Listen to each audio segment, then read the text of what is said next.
Es un gran gusto estar con usted aquí en TV UNAM, como todos los domingos, para nuestros diálogos por la democracia. Muchas gracias por acompañarnos.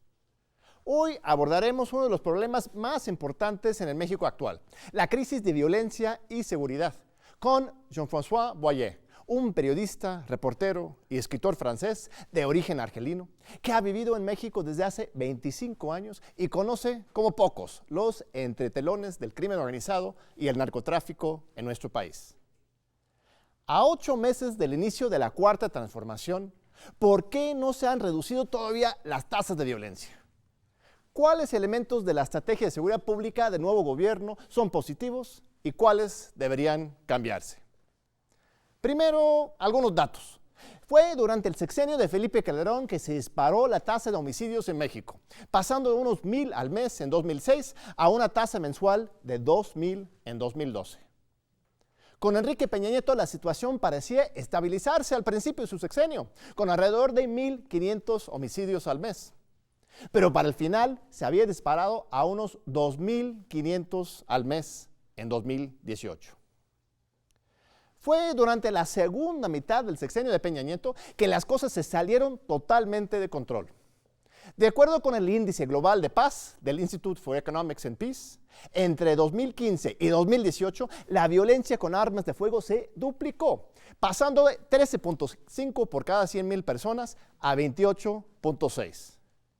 En 2018, 64% de los homicidios fueron cometidos con arma de fuego, cuando en 97 era solamente 15%.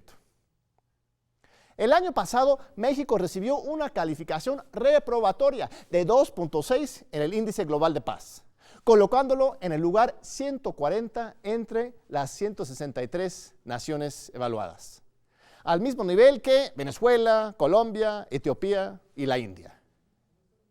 Los estados más violentos del país son Baja California, Guerrero, Colima, Quintana Roo y Chihuahua, mientras los más pacíficos son Yucatán, Campeche, Tlaxcala e Hidalgo. El gobierno de Andrés Manuel López Obrador heredó entonces un país en llamas y armado hasta los dientes. Hoy se estiman que hay más de 15 millones de armas en nuestro país, de las cuales 85% serían ilegales. Importamos más de 200,000 armas cada año desde los Estados Unidos, mucho más que cualquier otro país de América Latina, lo cual implica un lucrativo negocio para los vecinos del norte. El auge en la importación de armas y sus aditamentos a México ocurrió sobre todo a partir del inicio del Plan Mérida en 2008. También está relacionado con el levantamiento en 2004 de una importante prohibición a la venta de armas de asalto dentro de los Estados Unidos, algo que ha generado también un aumento en la violencia en aquel país, como la reciente masacre en El Paso, Texas. Ahora bien, durante los primeros meses de la nueva administración todavía no se percibe una mejora significativa en las tasas de violencia. El índice delictivo del pasado mes de junio de 2019, con 170,738 presuntos delitos, es similar al índice del mes de octubre del año pasado, con 172,528. Con respecto a los homicidios dolosos, la tasa también se mantiene a niveles similares a la de finales del sexenio pasado, con alrededor de 3,000 al mes. Tampoco ha habido un cambio significativo en la cantidad de feminicidios. Siguen ocurriendo entre 70 y 80 de estos imperdonables delitos al mes. Las dos apuestas del nuevo gobierno para reducir los niveles de violencia a lo largo del sexenio son, por un lado, un nuevo cuerpo de seguridad federal limpio y profesional, llamado Guardia Nacional, capaz de detener a los violentos y acabar con la complicidad entre las autoridades y los delincuentes. Por otro lado, se están implementando estrategias de paz, como la legalización, la amnistía, el desarrollo del campo y las becas para jóvenes, para generar alternativas a mediano y largo plazo para las comunidades más pobres, que muchas veces se ven obligadas a apoyar al crimen para poder sobrevivir. ¿Qué opinas tú con respecto a este nuevo enfoque? ¿Crees que con el tiempo se irá resolviendo la crisis de violencia y seguridad en México? ¿O hacen falta más bien otras estrategias? Antes de conversar sobre estos temas con nuestro invitado de hoy, escuchemos el libro de la semana con Walter Arellano. No te vayas.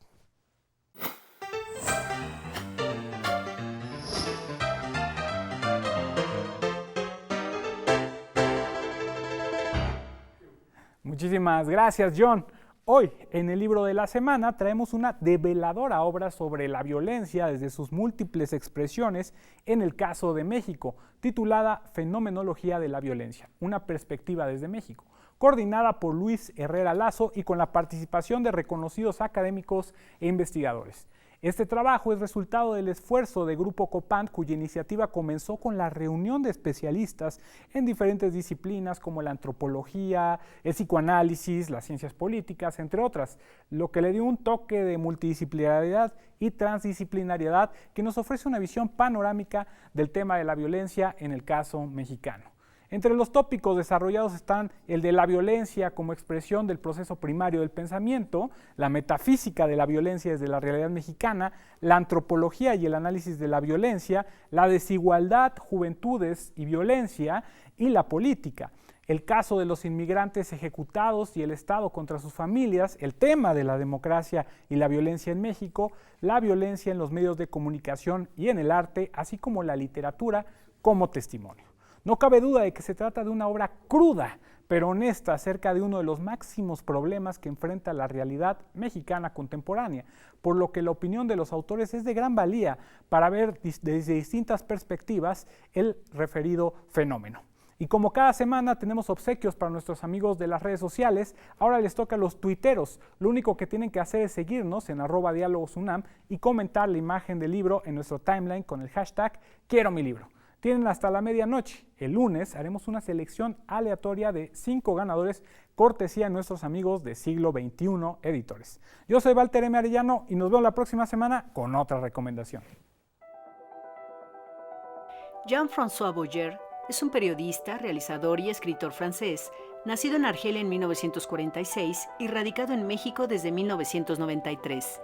Trabajó durante 2 décadas como enviado especial y corresponsal de los canales ORTF y TF1 de Francia, así como con el diario Liberación, especializándose en la cobertura de conflictos internos e internacionales en países como Chile, Argentina, Angola, Nicaragua, El Salvador, Palestina-Israel, Colombia, México, Irán e Irak, entre otros. Ha realizado casi 50 series documentales para la televisión francesa y es autor de 3 libros: El Imperio Moon, publicado en 1986, La Guerra Perdida contra las Drogas, en el 2001, y Lágrimas de Volcán, en el 2015. Fue director de la edición mexicana y centroamericana de El Mundo Diplomático. Recibió el premio del libro de medios de la Fundación para la Libertad de Prensa de Francia. Como analista político, ha colaborado en México con Radio Fórmula, W Radio, Radio Ibero, Imer, Enfoque y el programa Aristegui de CNN en español. Pues aquí estamos con Jean-François Boyer. Muchísimas gracias por visitarnos. Gracias aquí a ti por la invitación. Aquí en la UNAM, un honor tenerte. De veras, Jean-François, hemos seguido tu trabajo desde hace décadas y creo que eres de una de las miradas más certeras y críticas hacia la situación de la seguridad pública. Ahí en la cápsula de resumen se menciona, pero a mí me llama mucho la atención, en el año 2000 ya habías anunciado el fracaso de la guerra contra el narco, aún antes de que iniciara la guerra contra el narco de Calderón en 2006. Entonces, pues cuéntame, ¿cuál es tu perspectiva general sobre esta problemática? Mira,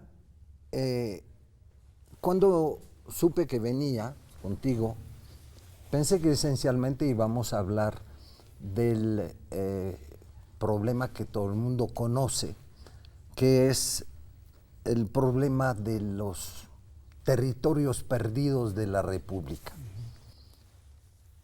No todo el mundo se ha dado cuenta, pero en este país, en este momento, en Guerrero, en Jalisco, en Michoacán, para citar solamente esos, existen zonas amplias donde el Estado no está presente. No está presente porque la fuerza pública no está presente para impedir el accionar de los grupos pequeños, medianos o grandes que se dedican no solamente a la producción y el tráfico de droga, pero también a secuestro en grande, extorsión en grande, etcétera, etcétera. Entonces espero que podremos tocar este problema, pero quisiera llamar la atención sobre un fenómeno reciente, un año y medio y los últimos meses, un fenómeno que me parece mucho más preocupante. El país vive una terrible contradicción. Al momento que el nuevo gobierno tiene que enfrentar todos los retos que tiene en materia de seguridad pública y el restablecimiento de la paz, descubrimos que ocurre una especie de explosión de la pequeña criminalidad, de la microcriminalidad. El robo a tiendas. Cada día salen de sus casas jóvenes para asaltar transporte público, para asaltar un Oxxo, para a veces un tren, a veces un tráiler, para robar, extorsionar comerciantes y para matar, si es necesario, o lo que es mucho más grave, para matar aunque no sea necesario, porque se podría huir antes de matar. Entonces, nos encontramos en una situación que yo podría calificar, después pasamos a la lucha contra las grandes organizaciones. Una guerra de pobres contra pobres que tendría que preocupar mucho a la gente de izquierda en este país. ¿Qué es esta guerra de pobres contra pobres? Te doy un ejemplo: Acapulco, donde vivo una parte de mi vida. Desde hace 2 años, 3 años, te das cuenta que pequeños grupos que no tienen una gran logística organizativa se dedican a extorsionar a gente que no puede defenderse, los más pobres. Taxistas, maestros, vendedores de chunches en la playa, ambulantes, etcétera, etcétera, tortilleras, etcétera, tiendas. Entonces, este es un fenómeno nuevo que podemos explicar de cierta manera, no solamente por lo que fueron las políticas anteriores de abandono de las colonias marginadas, pero también un fenómeno cultural. Este país está preso de una cultura que viene del norte. Bueno, Está preso, vamos por pasos. te termino la frase, Sí. de una cultura que propone a través de programas de radio y televisión, Claro. series, películas, un nuevo modelo de joven Claro. que tiene derecho y se sienten legitimados, que tienen derecho a delinquir o matar para sobrevivir o para ganar inmediatamente mucho más dinero. Entonces es un problema de fondo, ¿cómo hacemos para tomar conciencia de porque tal vez la Guardia Nacional pueda de cierta manera limitar el accionar sin declararle la guerra al narco, Contención. contener un poquito a las medianas y grandes organizaciones, pero ¿cómo contener esta explosión de violencia que viene del pueblo, de la base? ¿Cómo analizarlo? Muy importante lo que señalas. Hay una degradación social, cultural, que ya empieza a desdoblarse, generar problemas de violencia, de delincuencia, más allá de las grandes estructuras de narcotráfico, de crimen organizado, sino tantos años de una guerra fallida junto con el neoliberalismo y la influencia de la cultura consumista, individualista, violenta. Lo vimos ahorita en El Paso, ¿no? De armas del norte. Todo esto está haciendo un cóctel muy explosivo que no se va a poder resolver con la Guardia Nacional. Las estadísticas lo demuestran. Pues ya tenemos 8 o 9 meses del nuevo gobierno y las tasas de violencia, de homicidio, pues siguen, no se han aumentado significativamente, pero seguimos a un nivel inaceptable como nos lo dejó Peña Nieto. La apuesta del nuevo gobierno, del observador, pues por lo menos en teoría viene en el sentido que tú planteas. Por ejemplo, la Secretaría de Cultura dice que ya no va a dar tanto énfasis en los grandes espectáculos y de alta cultura, lo va a apoyar, pero que sobre todo su prioridad va a ser llevar el trabajo cultural a las comunidades, ¿no? Las becas para los jóvenes, Sí, el apoyo para el campo, la autosuficiencia del campo, Pero ¿cómo el luchar reconstruir el contra tejido Netflix? social. ¿Tú crees que la Secretaría de Cultura puede luchar contra Netflix y 10 otras grandes plataformas que propalan este tipo de modelo? Yo suelo decir que vivimos en una sociedad donde no existen más los héroes blancos, no me refiero al color de la piel, me refiero al penacho del héroe del medioevo, su penacho blanco, el héroe bueno, ¿no? No, todos los héroes son malos, son premios Nobel que de un día para otro deciden ser narcotraficantes, etcétera, etcétera. Eso son los modelos. Y además, esta cultura del poder. No tienes que olvidarte que un chavo en esta ciudad, en el sur en particular de la ciudad, o en Acapulco, un chavo se siente diferente si tiene una pistola en la mesa. Siente poder. Y el poder es lo que le hace más falta en una sociedad que le ha quitado cualquier poder en términos democráticos, ¿no? Sí, no, el mercado de armas es increíble, son por lo menos 12, sino 15 o más millones de armas aquí hoy en México. 85% son ilegales. Cada año entra más de 200,000 más y más. Es un negocio terrible de los Estados Unidos para esto. Lo que te estaba interpelando, preguntando, es que dentro de lo que cabe, el discurso, el planteamiento del presidente de la República hoy es eso, lo que tú estás diciendo, que no podemos seguir luchando en contra de fuego con fuego. Tenemos que hacer un trabajo de base, de desarrollo, de valores, de comunidades, de participación.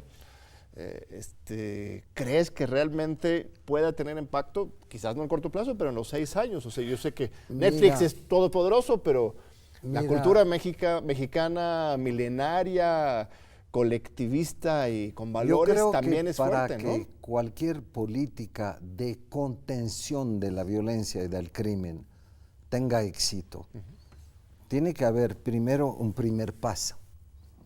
El primer paso, yo diría, es la autocrítica.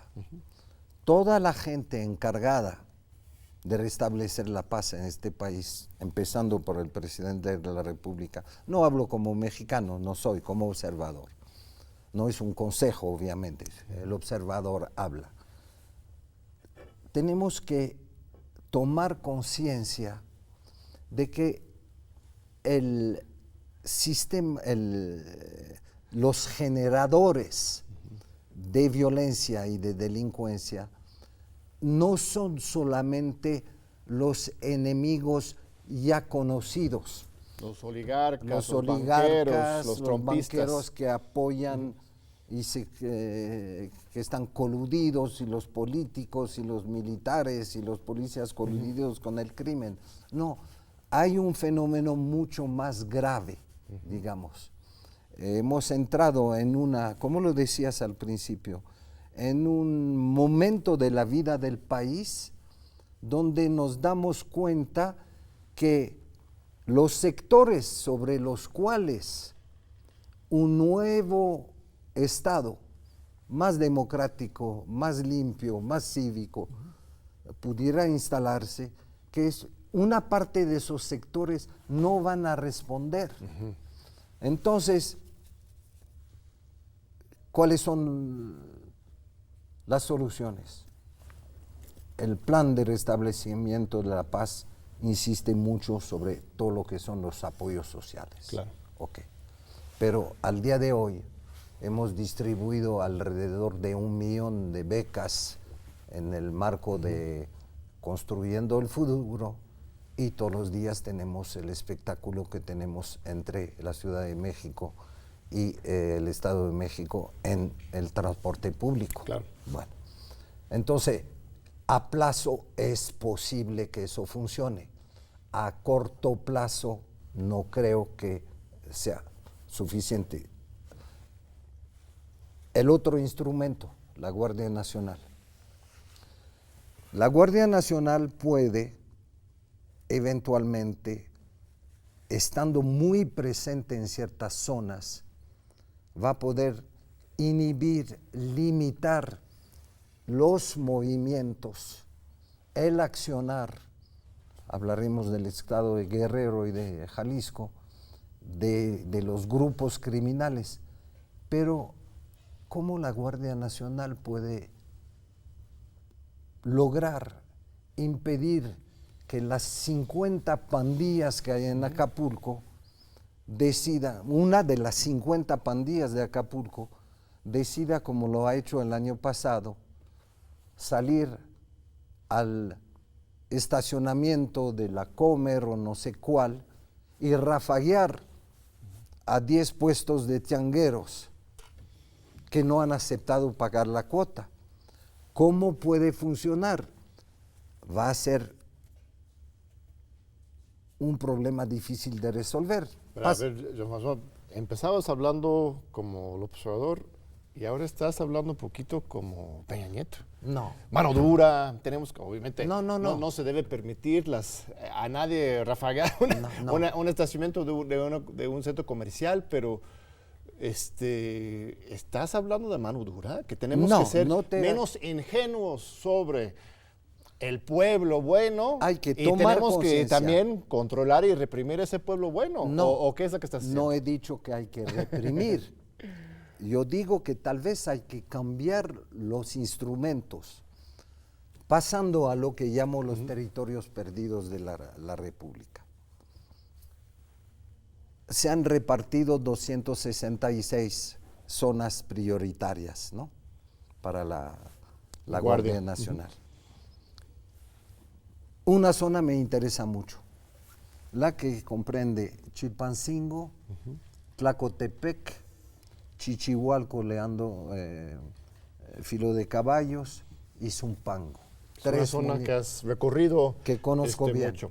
Sabes que antes de que empecemos a la exposición completa, que queremos escucharte, vamos a un breve corte para no interrumpirte, ¿sí? Entonces, un momentito, regresamos ahorita con Jean-François Boyer, aquí en Diálogos por la Democracia, en TV UNAM. No te vayas. Aquí seguimos con Jean-François Boyer, gran periodista, conocedor de México, en particular este tema de la violencia, la inseguridad y muy concretamente, muy sabio sobre el estado de Guerrero. Tú has recorrido muchos, no sé si todos los pueblos ahí, y estamos compartiendo un caso de Guerrero como un ejemplo de esta tesis más amplia que tienes. Es Adelante. un ejemplo de lo que llamo los territorios perdidos de la República. Y para rebotar sobre lo que decías, lo que propongo no es mano dura. Yo quiero que solamente se tome conciencia de lo que llamaría la correlación de fuerza. Claro. En 3 municipios alrededor de Chilpancingo, Leandro Bravo, Eleodoro Castillo y Eduardo Neri, en esos 3 municipios, se estima que entre grupos de acopiadores de opio, que no sé si son capaces de llevar ese opio hacia la frontera, no lo creo, lo venden a Jalisco, lo venden al Golfo, lo venden a los que tienen las rutas para ir hacia la frontera. Entre los sicarios de esos grupos de acopiadores, más las autodefensas que se ha comprobado que están de cierta manera relacionadas con esos grupos. Bueno, en Guerrero se llaman policías comunitarias. Las autodefensas supuestamente son los de Michoacán. Pero eso es un error. Policías comunitarias en Guerrero auténticas, que dependen de usos y costumbres, Eso. que son responsables frente a las comunidades. Hay muy poco hoy, han estallido. Queda la zona de allá arriba de la montaña, por donde Hoy en está Alá, la Torres Salgado. senadora. No, Ahí sí hay un En proceso los- auténtico de sí. policías comunitarios, pero los otros Los más otros bien los compararías ya- con los de Michoacán. O, sí, ya está o Jalisco. comprobado, inclusive en entrevistas off the record, dirigentes de la gran autodefensa de Tlacotepec me han dicho que estaban en paz con el grupo de los rojos que controla, que acaba de caer su jefecito, pero hay otro que viene. En hace Tlacotepec. unas semanas entrevistamos a, No, pero déjame a que- Mireles Sí. en el Canal 11, y él es autodefensa y dice que él sí está luchando a favor de la justicia y la paz, no está coludido con algún grupo de narcotráfico. No, él no, pero te puedo decir que las de Tlacotepec, las de Filo de Caballos, las de más arriba del Balsas, en Apaxla, su accionar comprueba que siempre luchan contra un enemigo y a favor De un grupo. de un grupo que controla su zona. Yo vuelvo a la correlación de fuerza. Adelante. Entre sicarios y autodefensas, de 5,000 a 10,000 hombres armados y bien armados, y se van a colocar a 600 hombres de la Guardia Nacional para esos 3 municipios.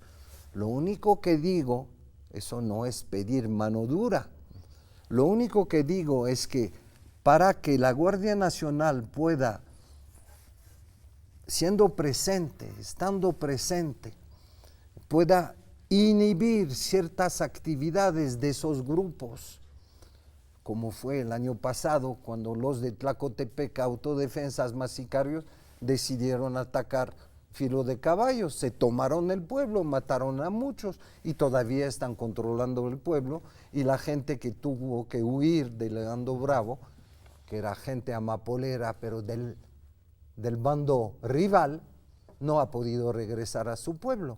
Yo digo que para evitar este tipo de operativo que se transforman en ataques de municipios contra municipios, tiene que haber mucho más gente. No digo que tienen que disparar cada vez que ven a una autodefensa o a un sicario. Yo digo que tienen que estar presentes para que los que se dedican a esta horrible pelea entre grupos que afecta a las poblaciones, para que no lo puedan hacer tan fácilmente. ¿No sería más efectivo la legalización?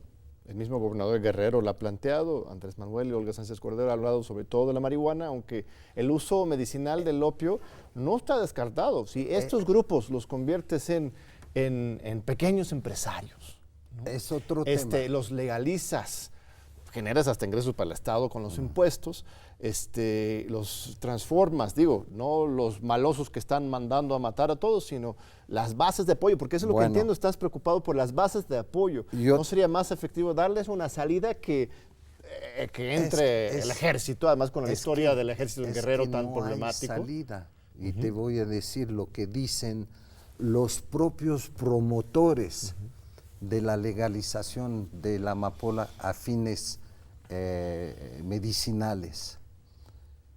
Todos los ex responsables de ejidos de la región que han propuesto legalización dicen que el país podría absorber 30% de la producción de amapola de la región de la sierra, solamente 30%. ¿Qué pasa con los 70%? Entonces, tú vas a legalizar a 30% de los amapoleros, pero va a haber 70 que van a seguir dependiendo del crimen organizado, que va a poder seguir presionando, amenazando familias para que sigan trabajando para ellos, porque todo eso es una cuestión de precio. Si de repente el Estado se las arregla para que el precio del opio, cuando se vende a una gran empresa legal para hacer morfina, si este precio del opio es un precio igual o superior al precio que ellos mismos lo venden ahorita al mercado cartel de negro. Jalisco, etcétera, eventualmente. El problema es que no sabemos si va a pasar así, no sabemos si el mercado estará en condición de mantener precios que permitan que funcione el Pero por lo menos estaremos no, vislumbrando un camino de solución a mediano y largo plazo. a porque larguísimo plazo. Lo que no veo en... A bueno, corto plazo hay que proteger a las Claro. poblaciones. Y no vas a proteger a las poblaciones solamente haciendo un decreto que legaliza la amapola. Claro, por supuesto. Existe un aparato, un ejército en este país, en distintos estados. Este aparato, si no lo controlas para que no pueda actuar, no puedes lanzar las grandes reformas que nos permitirán efectivamente, a través de la legalización, establecer, digamos, una paz más duradera en varias partes. Pero, de todo modo, el problema no es solamente un problema económico. Yo te vuelvo a decir que hay un problema cultural. Mira lo que pasa en otro estado, otro territorio perdido de la República, Jalisco. Hay un corredor de la muerte de Guadalajara a Zapopan, Tlaquepaque, hasta Iztapa, donde desde hace año y medio se matan entre ellos, entre Viagras y Jalisco, y un nuevo que se llama Nueva Raza, y a veces la familia michoacana que entra, se matan por decenas y se tiran en los... Tuvimos el espectáculo reciente en Michoacán, de los cuerpos desmembrados. No, pero en la antes, calle. una cosa que dura desde hace más tiempo, en los canales de aguas negras, donde se han descubierto 10, 20, 30. Bueno, tenemos casi la impresión que la lógica económica, el business, ya no es tanto la preocupación de esos distintos grupos medianos o grandes, que en la lucha por el territorio es antes de todo lucha por el poder y derecho a matar al rival, a chingar al rival. Entonces, hasta de cierta manera la lógica económica del narcotráfico se ha visto afectada por esos elementos culturales. Hoy por hoy los que menos matan son los grandes, los de Sinaloa y los del Golfo. Porque sí, claro. lo que les importa es llevar lo máximo de droga a la frontera y ganar mucho dinero. ¿Qué motiva a los jefes del cartel de Jalisco ahorita? ¿Qué los motiva? La impresión es que lo que más les motiva es matar al rival. Y esta descomposición que yo reconozco que existe en algunas partes, tú sabes, conoces mucho mejor que yo, sí es resultado de un proceso histórico, no es la cultura de los mexicanos. Como decía Peña Nieto, la corrupción es un asunto cultural, somos atrasados desde la conquista. Octavio Paz de repente genera esa idea del mexicano pasivo y corrupto, ¿no? Es una cultura construida a partir de estos 30, 40 años del liberalismo y en particular de los últimos 15 años, 12 años de esta guerra emprendida por Calderón, porque, o sea, añoras con cierta nostalgia el viejo acuerdo cupular entre el viejo Estado priista y las grandes organizaciones narcotraficantes, sin desearla. ¿Hay cierta nostalgia ahí o te estoy leyendo mal? No hay ninguna nostalgia. Lo único yo como observador que puedo decir es que efectivamente cuando el PRI era todo potente, podía hacer bajar una línea hacia los niveles más bajos de la sociedad. ¿Cuál era esa línea? en dirección de los narcotraficantes. Trafiquen, hagan lo que quieran, pasen con sus aviones. Le decía al cartel de Juárez que mandaba todos los días Caravelo viejo Boeing para aterrizar en la frontera norte. Bueno, pasen lo que, pero no se maten entre ustedes. No quiero ver violencia en la calle. Entonces, de vez en cuando, entre Juárez y Tijuana, había un pleito y podía haber un muerto u otro, pero no había esta violencia. Lo que pasa es que la guerra contra el narco es la consecuencia de la transición democrática. Cuando llega al poder Fox, no es porque es un santo, no es un santo, Coincido. es que es panista y que va a reemplazar a todos los cuadros priistas que están metidos en el tema de la seguridad y del narco por su gente, y que va a hacer pasar el mensaje al Chapo, que acaba de salir de la cárcel, que puede hacer lo que quiere ahorita. Y entonces la guerra no empieza con Calderón, empieza en 2003 Sí. con Fox, cuando el Chapo decide que tiene derecho a hacerse de la frontera del nordeste y ataca al cartel del Golfo en Nuevo Laredo. A partir de este momento todo estalla. Y cuando llega Calderón también empieza Y hace una política absurda, mandando militares por las calles. obedeciendo líneas muy claras de Washington y aliándose con diferentes bandos de una Sí, forma sí. Lo muy que dices no irresponsable, es contradictorio con lo que digo.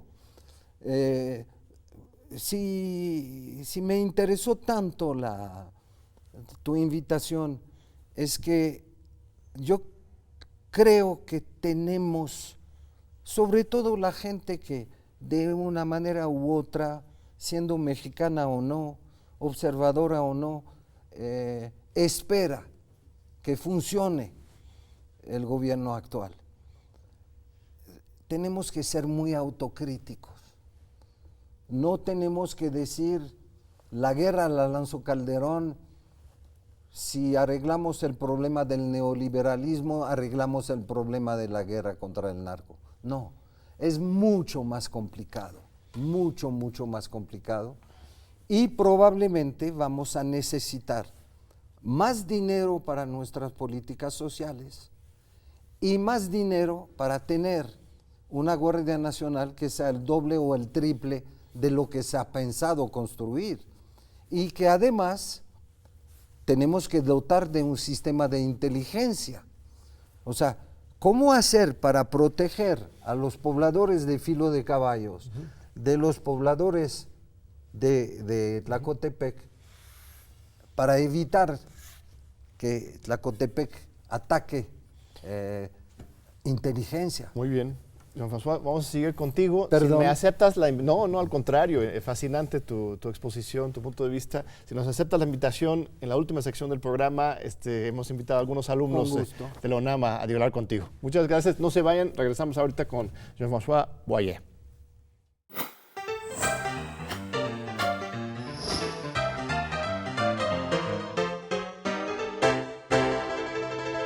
Queridos amigos, me da mucho gusto saludarlos de nuevo aquí en nuestra sección de Diálogos Recomienda. Hoy les tengo una invitación para que asistan a un evento muy especial que desde nuestro programa universitario, PUEDX, hemos organizado. Se trata de la primer Feria por la Democracia y los Derechos Humanos en la UNAM, en la que nos acompañarán diversas organizaciones de la sociedad civil, especialistas, activistas y grandes académicos. Además de que tendremos una serie de charlas, foros de debate y talleres, les preparamos un programa cultural súper bueno, para todos los gustos y para todas las edades. Les adelanto un poco. Durante la feria podrán sumarse a un megatapete colectivo con causa de los talleres populares y a nuestro sensorama reflexivo con el colectivo 8 Crew. Para los que gustan de las artes escénicas, nos acompañará con su monólogo Las trampas de la adicción el actor Jorge Correa, quien ha sido nombrado por la ONU como el padre del teatro penitenciario. El colectivo Diálogos de Danza con la representación de la vida cotidiana a través del baile y la presentación de Las Brujas Danza Teatro con su ensamble Miel Amarga. Para gustos refinados y oídos delicados, les tendremos dos bandas casi homónimas, pero con estilos muy peculiares. El quinteto de alientos Star Brass, quien trae un repertorio súper variado, especialmente de música clásica. Y la banda, Los Brass, que nos deleitará con deliciosas piezas de jazz. Acá también podrán conocer a dos músicos talentosísimos, Juma y Johnny, que han llevado con su música a el arte como vía de resiliencia. Y por si fuera poco, ya para entrar en calor, estarán en nuestro escenario Los Delirantes, una banda que pasea por distintos ritmos que van desde el reggae hasta la cumbia. Podremos bailar al ritmo de ska, salsa y hasta chilenas con la buena música de una de las bandas más combativas en la lucha por los derechos humanos, Salario Mínimo, quien por cierto presentará por primera vez su disco nuevo Nébula. Y para irnos bien contentos, románticos y con un buen sabor de boca, cerraremos el día con la banda de rock Perro Callejero. Todo esto y más el próximo jueves 29 de agosto a partir de las 9 de la mañana en las islas de nuestra bellísima ciudad universitaria. No te lo pierdas.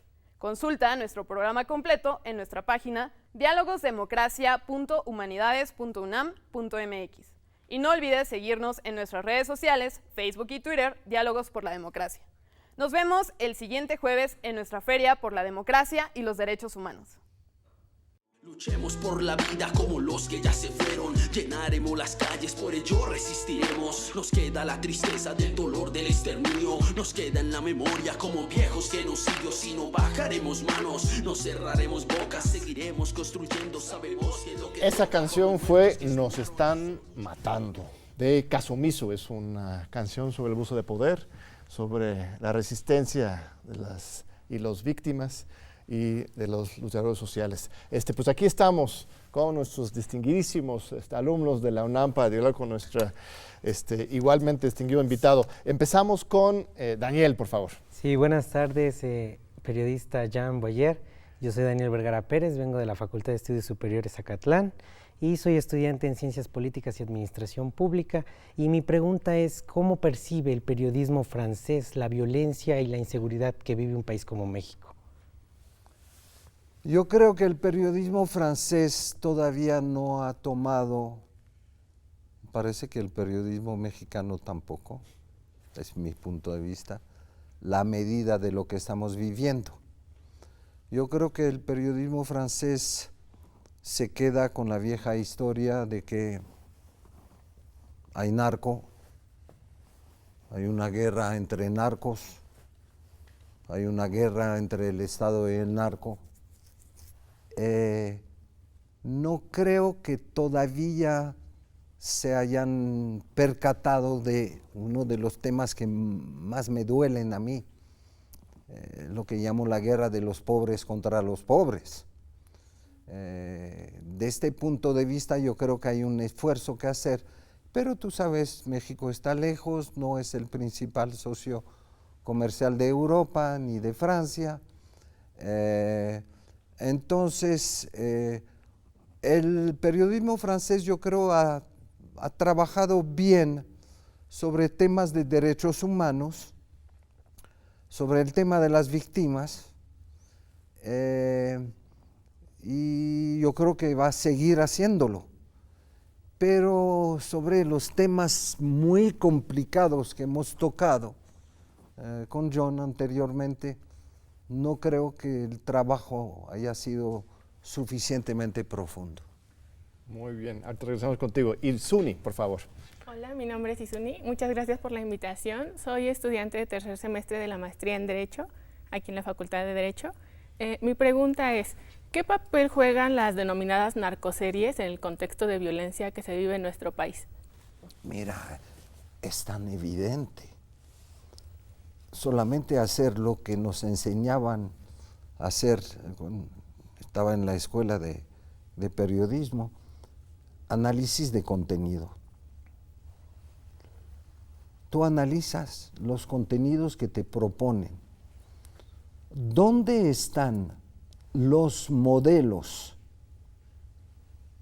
los personajes emblemáticos que propondrían las series para que de repente los jóvenes que miran las series quisieran imitar? No, la inmensa mayoría de los héroes que se les propone a través de la serie son malucos.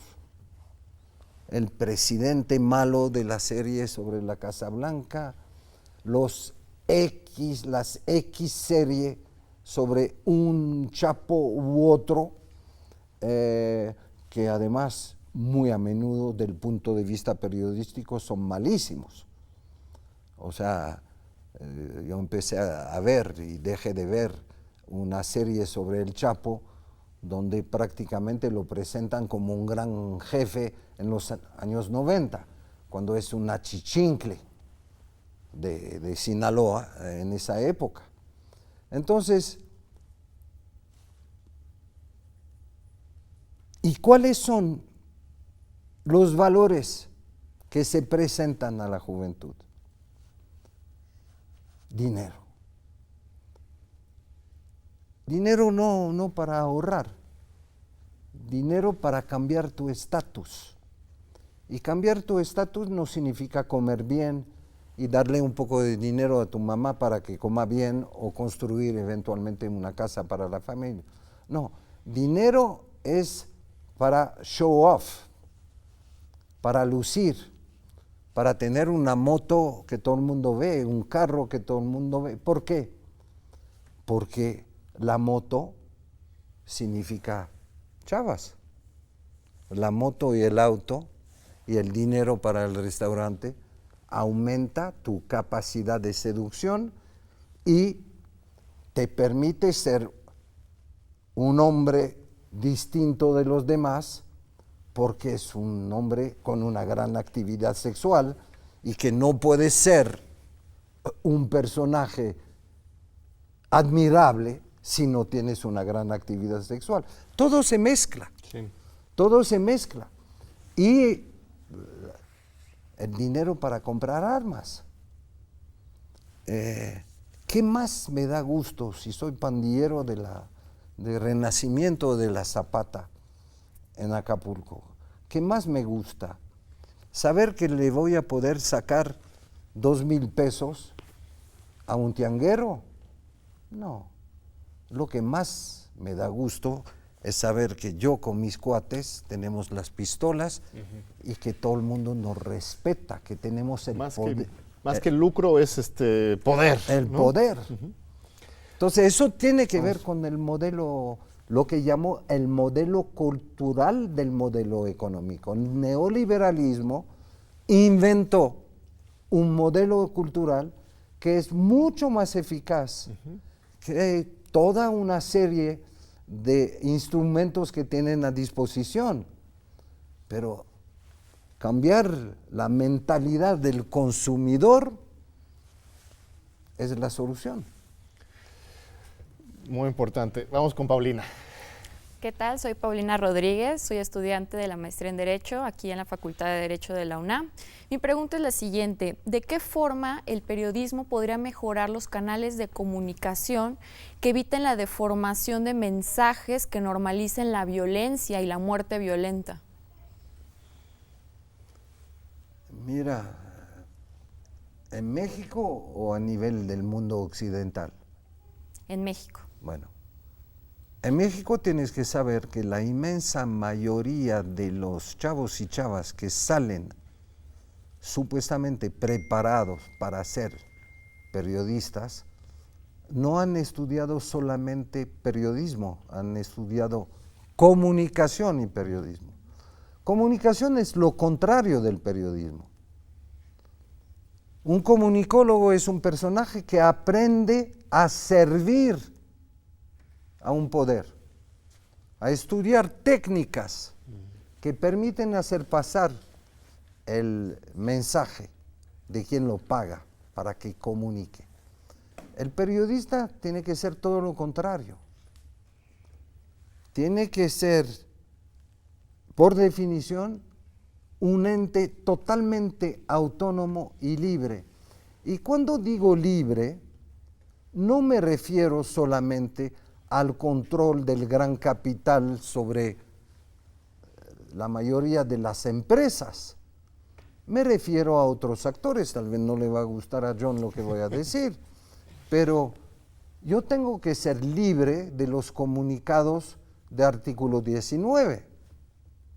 No tengo que privilegiar automáticamente 2 o 3 temas que son la represión contra los periodistas o las víctimas de toda la violencia que El periodismo tiene que aprender a ser totalmente libre, autocrítico y abandonar la tentación del militantismo. Hoy en el mundo occidental, no sé si le guste a John lo que voy a decir, pero la inmensa mayoría de los periodistas que tenemos a la vista, hay que ver CNN para entender 5 o 6 locutores, presentadores de noticieros, animados por un odio profundo de todo lo que huele un poco a políticas populares. Así es. En Argentina, en Brasil, ¿cómo se llama? En Ecuador, aquí, etcétera, etcétera. Son militantes. Bueno, eventualmente puedes tener simpatías, pero el ejercicio del periodismo es precisamente que, sin renunciar a tus simpatías, sepas pararte para dar todos los elementos que permiten de manera inteligente que la gente se concientice, y no que se concientice en base a columnas, a columnas, a crónicas, que se concientice en base a hechos. Muy bien. Es que hay otras preguntas. Otra. Fascinante tu exposición, la verdad es que... pero no quiero dejar fuera la segunda ronda. Daniel, por favor. Bien, dicho todo lo anterior y tomando en cuenta a usted como un observador externo de todo este problema en este país, ¿cuáles cree usted que sean las posibles soluciones o parámetros que debe establecer pues el gobierno en primera instancia para dar solución a un problema tan complejo? Aceptando, ojalá, que el gobierno encuentre de una manera u otra, o a través de una alianza con ciertos sectores de los empresarios, o a través de una reforma fiscal, que tal vez dentro de 2 años el presidente se dé cuenta que su política social no puede avanzar si no tiene más dinero, y que una manera de conseguir dinero puede ser una reforma fiscal. Bueno, aceptando que funcione la economía, la primera solución está en el plan de paz presentado por es la multiplicación de las ayudas sociales a los marginados. Hay que hacer y hacer y hacer, y controlar para que no aparezca, que puede ser falso, pero igual puede ser cierto, en Reforma o en otro periódico, que de repente el chavo que recibió la ayuda se la chupó o se la negoció, o etcétera, etcétera, etcétera. Entonces, controlar también la adjudicación, pero políticas sociales, y a la par de la política social, un enorme esfuerzo, difícil de implementar por miles de razones, para que la Guardia Nacional esté en condiciones, por números, por su presencia, de inhibir toda una serie de acciones. Es evidente, en este momento todo el mundo lo dice, de Guadalajara a Ixtapa, bueno, tal vez no tan lejos, pero de Guadalajara a Zapopan y a Tlaquepaque, hasta hace muy poco ya acaba de entrar. Es que tenemos 2 preguntas más y se nos acaba el tiempo. Bueno, que esté presente la Guardia Nacional en los ejes, que las camionetas de los que van a matar no puedan circular así. Así es. Sí, los 2 lados, el político social y contención. Y Zuni, no sé si nos va a dar para la última de Paulina, pero adelante, por favor. ¿Considera que en la tarea periodística existe una ruptura entre lo que se puede o no informar respecto a temas relacionados con el crimen organizado y la violencia? Yo creo que se puede decir todo. Si no das todos los hechos, nosotros aquí en México no llegaremos a los estados de conciencia necesarios para que las políticas del gobierno tengan éxito. Yo creo que no hay que tapar nada. Muy bien, Paulina. Gracias. Un poco en el tenor de la pregunta anterior, para el periodista, ¿cuál sería esa línea de responsabilidad y compromiso entre una mera nota informativa y la investigación y la divulgación de los hechos violentos del país?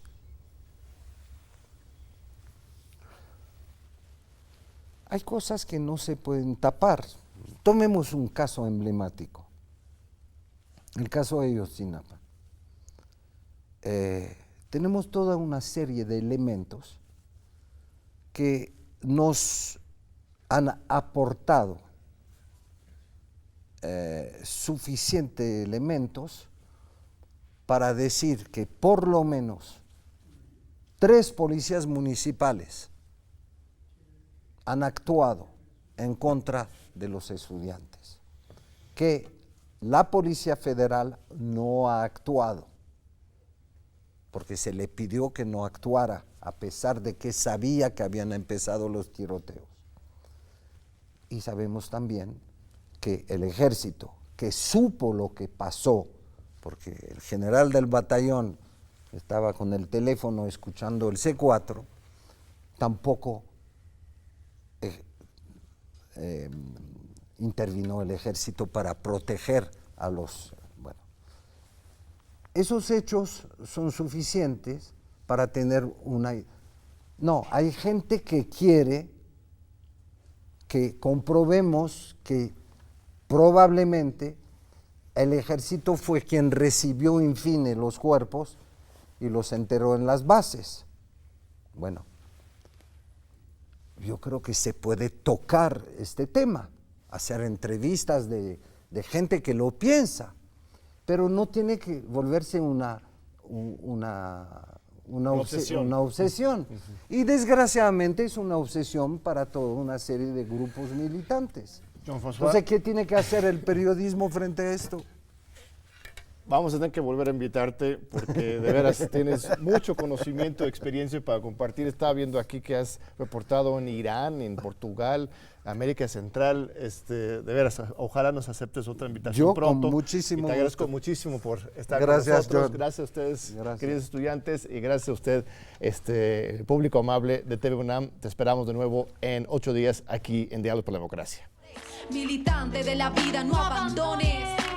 Tú puedes rezarle a quien quieras, pero por arte de magia no desaparecen. Los opresores nos están matando.